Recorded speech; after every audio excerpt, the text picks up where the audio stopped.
In the editorial that accompanied the landmark study showing an extract of the spice turmeric could be used to fight ulcerative colitis, they congratulated the researchers on performing the largest study ever on complementary or alternative medicine approaches to treat inflammatory bowel disease.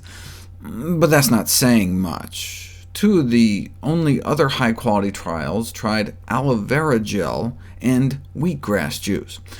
No significant improvements in clinical remission rates or endoscopy findings on aloe vera, but the wheatgrass findings were impressive.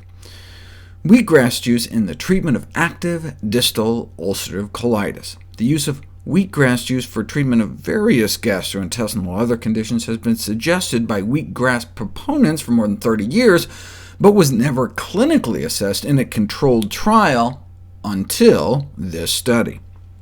The use of wheatgrass juice in the treatment of ulcerative colitis was brought to their attention by several patients who attributed improvement to the regular use of this stuff. So in a pilot study, they gave 100 cc's a day, which is between like a third and a half of a cup, of wheatgrass juice for 2 weeks to 10 patients. 8 patients described clinical improvement. 1 had no change, 1 got worse.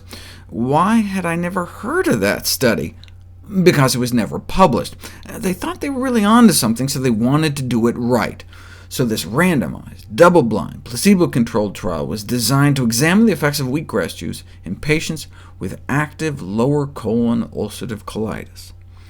They found that treatment with wheatgrass juice was associated with reductions in the overall disease activity and the severity of rectal bleeding. 90% of the wheatgrass patients improved, and none got worse.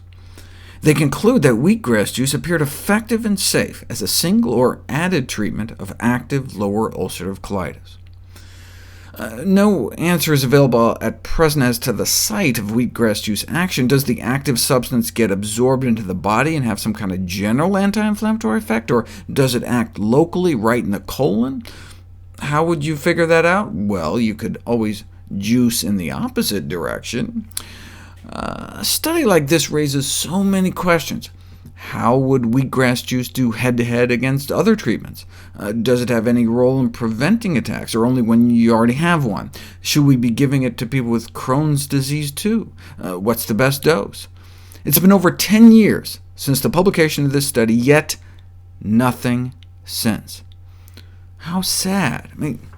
Yes, no one's going to make $1 million selling wheat berries, but what about the wheatgrass juicer companies? I wish they'd pony up some research dollars. Until then, though, wheatgrass appears to offer a genuine therapeutic advantage in this disabling disease.